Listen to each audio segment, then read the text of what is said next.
Aí, bom, e agora vamos continuar nesse assunto da guerra. E a gente está na linha com o Márcio Rocha, diretamente de Brasília, para falar um pouquinho mais sobre esses voos que estão chegando com repatriados de Israel. Bom dia, Márcio. Perfeito. Natan, Mayra aqui. Eu queria saber como é que está a Sim. situação de momento em relação aos bombardeios, se vocês estão tendo que ir com muita frequência para os bunkers, como é que está essa parte? Olha, continua, os alarmes continuam. Isso quer dizer que a Hamas, da faixa de Gaza, continua mandando mísseis.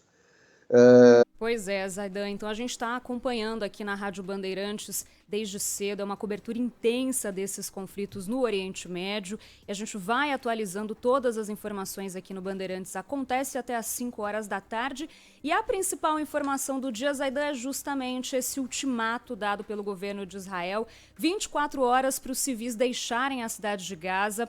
Esse prazo termina aproximadamente às 6 horas da tarde de hoje, pelo horário de Brasília. O porta-voz do exército israelense afirmou que a evacuação é para a própria segurança dos habitantes da faixa de Gaza e recomendou que as pessoas só voltem quando o governo israelense permitir.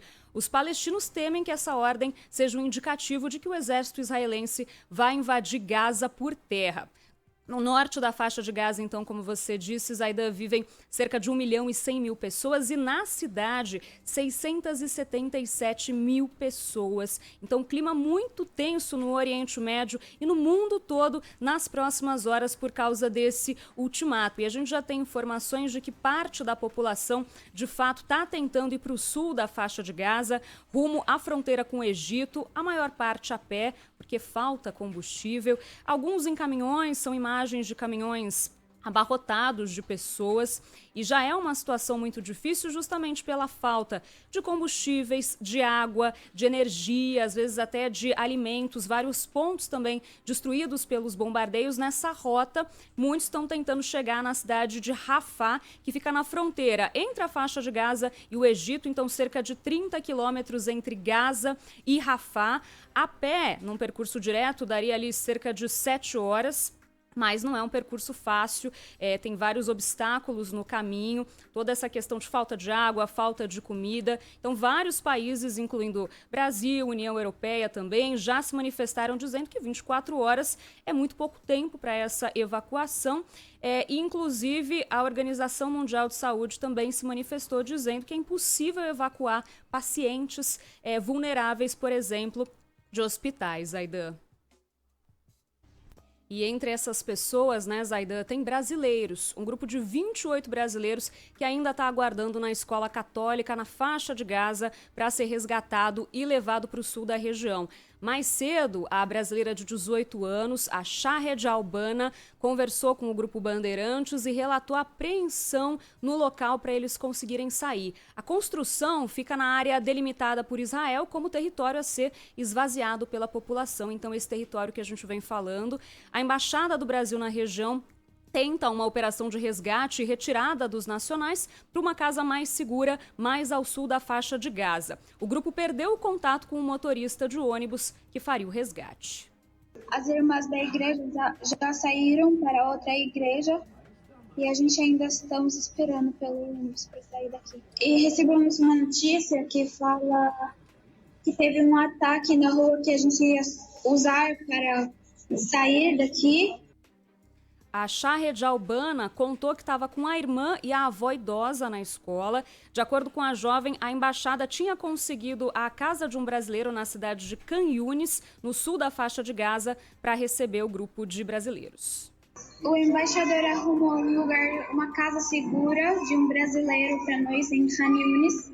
Todos nós vamos ficar lá até chegar o resgate do Brasil. A Embaixada Brasileira na Palestina informa que o ônibus chegou à escola e vai aguardar o amanhecer na faixa de Gaza para deixar a região por segurança. A estudante gravou vídeos antes de deixar a escola, relatando o medo de permanecer no local, com a situação ficando cada vez mais tensa.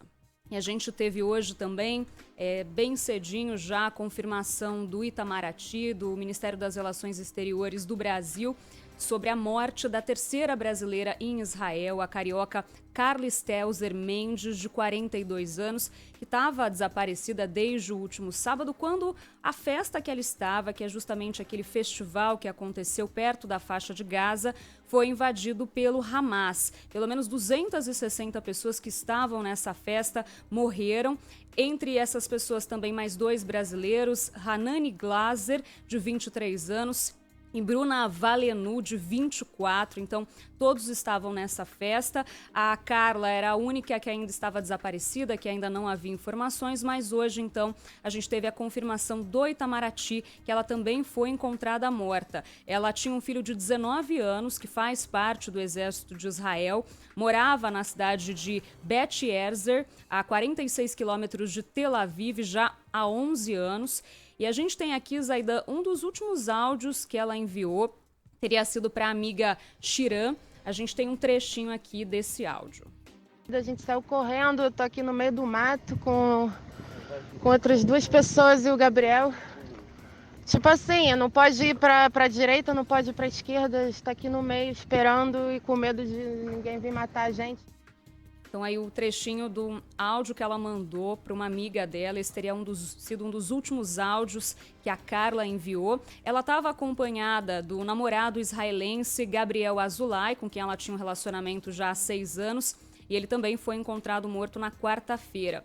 Nas redes sociais, essa amiga, né, que recebeu o áudio, a Shira Galante, publicou uma mensagem, né, lamentando, falando da tristeza dos amigos, da família, e também informando que o funeral seria realizado hoje no cemitério Kiryat Malash. Então esse funeral já aconteceu pela manhã, reuniu muitas pessoas também.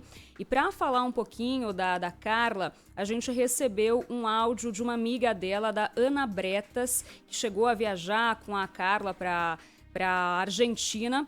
Então mandou esse depoimento pra gente. Muito difícil falar nesse momento.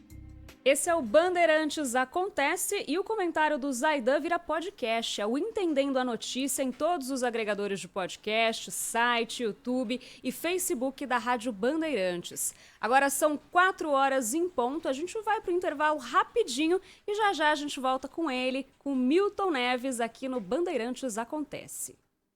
Rede Bandeirantes de Rádio.